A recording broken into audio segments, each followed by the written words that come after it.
Shunting करता हुआ engine उधर से गुजरा तो उसकी धमक से राख जो है वो फिसल गई। ऐसे लोगों को नौकरी दी है, ये काम क्या करेंगे, दोनों हाथ नहीं है, कैसे काम करेंगे। ईश्वर को याद करके मैंने लेखनी शुरू की और 11 दिन के अंदर मैंने उपन्यास पैरों से लिख डाला पूरा। राष्ट्रपति श्री शंकर दयाल जी शर्मा द्वारा राष्ट्रीय पुरस्कार से सम्मानित किया गया। आज मैं सफलता की सीढ़ी पर हूँ और मैं लोगों के लिए सिर्फ इतना ही कहना चाहूंगी।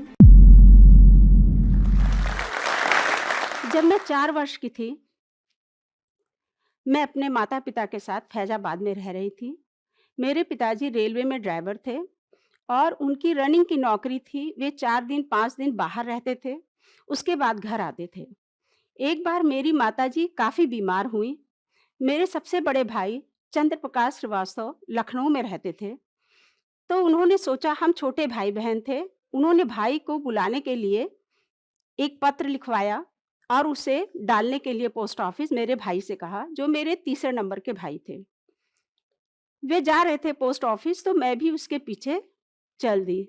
लोगों ने मना भी किया कि अभी आप छोटी हैं, ना जाएं, लेकिन मैं उनके साथ चली गई। रेलवे लाइन क्रॉस करके जा रही थी, क्योंकि वो शॉर्टकट रास्ता था। पुल से नहीं गए क्योंकि रेलवे स्टेशन पर ही पोस्ट ऑफिस था। इत्तेफाक से मेरे भाई लाइन क्रॉस करके आगे निकल गए। उधर से शंटिंग करता हुआ इंजन आ रहा था, तो मैं जल्दी से राख का ढेर था बगल में, उस पे चढ़ गई अपने बचाव के लिए। जब शंटिंग करता हुआ इंजन उधर से गुजरा तो उसकी धमक से राख जो है वो फिसल गई और मैं इंजन के नीचे आ गई। इंजन के नीचे आने से दुर्घटना में मेरे दोनों हाथ और बाएं पैर की उंगलियां कट गईं। लोगों ने मुझे अस्पताल पहुंचाया। मेरे मम्मी पापा आए। दवा के लिए वे परेशान थे, तभी एक सज्जन वहां पर थे। उन्होंने कहा कि लाइए, मैं आपकी दवा ले आता हूं, आप तब तक इन्हें एडमिट करें। और डॉक्टर ने जो दवा बताई थी, उन्होंने पैसे लिए और इत्तेफाक देखिए कि वो महोदय गए तो पैसे लेकर, लेकिन लौट कर नहीं आए दवा लेकर। खैर, मेरा इलाज चला। 1 साल तक काफ़ी इलाज हुआ, फिर मैं ठीक हुई। मेरी माता ने मुझे बहुत ज़्यादा सपोर्ट किया, बहुत मेरी सेवा की। फिर मैं लखनऊ आ गई, क्योंकि लखनऊ में मेरी दादी जी रहती थीं। वहाँ पर मैंने नगर पालिका के विद्यालय में प्रवेश लिया और कक्षा 1, कक्षा 2 वहाँ से पढ़ाई की। वहाँ पर एक सुमन श्रीवास्तव हमारी टीचर थी, क्लास टीचर थी। जब मैं कक्षा 2 में थी, तो सबका रिज़ल्ट उन्होंने दिया और मेरा रिज़ल्ट नहीं दिया, तो मैं बहुत चिंतित हो गई। मैंने सोचा, लगता है मैं फ़ेल हो गई क्या? फिर उन्होंने कहा, आपकी मम्मी-पापा को मैं बुलाऊँगी। फिर मेरे मम्मी-पापा आए। उन्होंने सबके सामने मेरा रिज़ल्ट पढ़ के सुनाया और कहा, आपकी बेटी ने सबसे अच्छे अंक पूरे क्लास में प्राप्त किए हैं, इसलिए मैंने आपको बुलाया। मुझे बहुत खुशी हुई। उसके बाद मैं फैज़ाबाद शिफ्ट हो गई। मेरे पापा की नौकरी तो फैज़ाबाद में ही थी। वहाँ से मैंने कन्या दीक्षा विद्यालय से कक्षा 5 की परीक्षा उत्तीर्ण की। फिर बीए की परीक्षा उत्तीर्ण करने के बाद मैंने बाल विकास विभाग में सुपरवाइज़र के पद पर विज्ञप्ति निकली थी। फिर मैंने भरा। उसमें मेरा सिलेक्शन भी हो गया। फिर मैंने नौकरी के साथ-साथ एमए अर्थशास्त्र और समाजशास्त्र की परीक्षा उत्तीर्ण की। जब मैंने प्रथम बार जॉइन किया, तो वहाँ के एक बड़े बाबू थे। उन्होंने कहा, देखो, ऐसे लोगों को सरकार ने नौकरी दे दी है, ये काम क्या करेंगे? मुझे उस वक़्त बहुत बुरा लगा, लेकिन मैंने उस चीज़ को नज़रअंदाज किया। ऐसे एक बार और भी ऐसी घटना हुई, जबकि फैज़ाबाद मंडल में एक मंडल की मीटिंग हुई, तो उसमें हमारे डिप्टी डायरेक्टर महोदय आए थे। उनका भी यही कमेंट था कि ऐसे लोगों को नौकरी दी है, ये काम क्या करेंगे, दोनों हाथ नहीं है, कैसे काम करेंगे? लेकिन फिर सबकी जो भी इस तरह की शंकाएँ थी, सब निर्मूल साबित हुई। मेरे कर्म को लोगों ने बहुत सराहा और मेरे काम को। मैं अपने ब्लॉक में अपने ऑफ़िस में सबसे जूनियर थी। लेकिन फिर भी जब भी मेरे अधिकारी छुट्टी पर जाते थे, तो मुझे पूरे ऑफ़िस का इंचार्ज बनाकर जाते थे। वो कहते थे, आपसे बेहतर कोई ऑफ़िस नहीं चला सकता। फिर 1990 में मेरा प्रमोशन भी हो गया। मैं बाल विकास परियोजना अधिकारी के पद पर प्रमोट हुई और बहुत अच्छे से मेरी नौकरी चलती रही। मेरी एक फिर लिली मैडम थी। मैं एक दिन ऐसे निदेशालय में बैठी हुई थी, तो उनसे बातचीत हुई।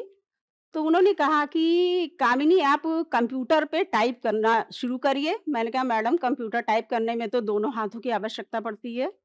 और मैं कैसे कर पाऊँगी? उन्होंने कहा आप सब कर लेंगी, आप प्रयास कीजिए। तो मैंने कंप्यूटर पे माउस चलाने की कोशिश की, थोड़ा बहुत चला ज़रूर लेकिन वो गति नहीं मिल पाई।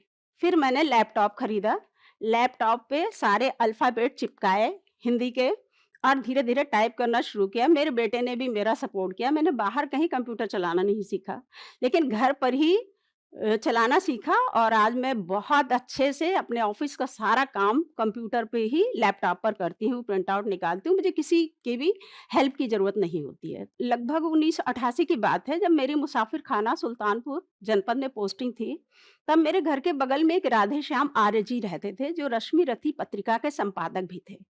वो मेरे घर के जस्ट बगल में थे, तो उनके साहित्य का असर मुझ पर भी पड़ा और मैंने भी छोटी-छोटी कविताएँ लिखनी शुरू की और वहाँ पर जब भी कोई काव्य सम्मेलन होता था, तो उसमें मैं पार्टिसिपेट करती थी। उसके बाद मेरी बहुत सारी रचनाएँ आकाशवाणी पर भी प्रसारित हुईं, दूरदर्शन पर भी मैंने काव्य पाठ किया। फिर मैंने इंदिरा जी के जीवन पर एक महाकाव्य लिखा, भारत रत्न इंदिरा। फिर मुझे मेरी इच्छा हुई कि मैं एक उपन्यास भी लिखूँ, 3 विधाएँ मैं लिख चुकी हूँ, उपन्यास भी लिखना है। चूँकि ऑफ़िस का काम बहुत ही ज़्यादा मेहनत वाला होता है और उसमें समय जो है बहुत कम मिल पाता है रचनाओं के लिखने के लिए। फिर इत्तेफ़ाक से जब कोविड-19 आया, तो अप्रैल के महीने में आप सब जानते हैं कि सारी दुनिया थम गई थी। ना तो हवाई जहाज़ चल रहे थे, ना ट्रेनें चल रही थी, ना सड़क पर यातायात था, कुछ भी नहीं था और पूरे 1 महीने पूरी छुट्टी थी अप्रैल के महीने में। फिर मुझे लगा कि अब ये सही समय है जब मैं उपन्यास लिखूँ। लेकिन फिर भी मन नहीं लगा साहित्य भी जो है दिल से निकलता है। फिर जब 20-21 अप्रैल हो गया तो मैंने कहा अब तो 3 मई से खुल जाने हैं दफ़्तर और मैं फिर अब तो नहीं कर पाऊँगी और लगता है मेरी ये इच्छा रह जाएगी कि मैं उपन्यास लिखूँ। लेकिन फिर ईश्वर को याद करके मैंने लेखनी शुरू की और 11 दिन के अंदर मैंने उपन्यास पैरों से लिख डाला पूरा।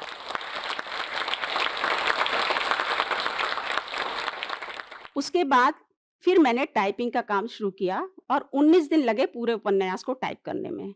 तो इस तरह मेरी जो चारों रचनाएँ प्रकाशित हुई वो स्वयं मैंने पैर से ही लैपटॉप पर टाइप करके तब प्रिंटिंग में दिया।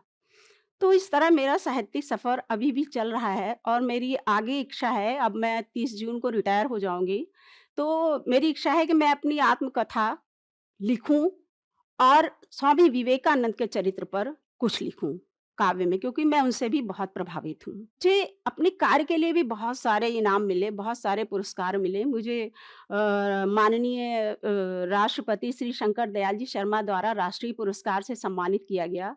उसके बाद राज्यपाल महोदय रोमेश भंडारी जी द्वारा राज्य स्तरीय पुरस्कार से भी सम्मानित किया गया।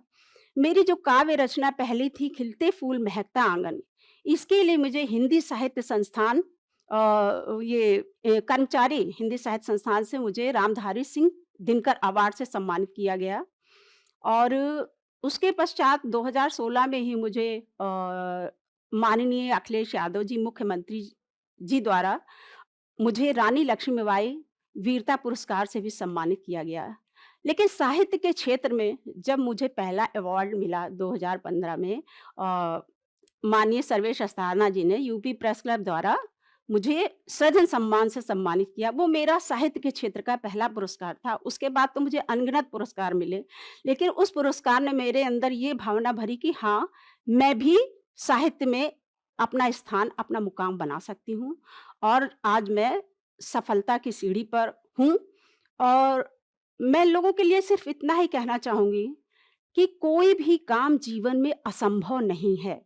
केवल इच्छा शक्ति आपके अंदर होनी चाहिए कि आपको आगे बढ़ना है, आपको सफल होने से कोई रोक नहीं सकता है। इस वीडियो के बारे में अपनी राय नीचे कमेंट सेक्शन में हमें बताएं और अपने दोस्तों के साथ ये वीडियो शेयर करना ना भूलें।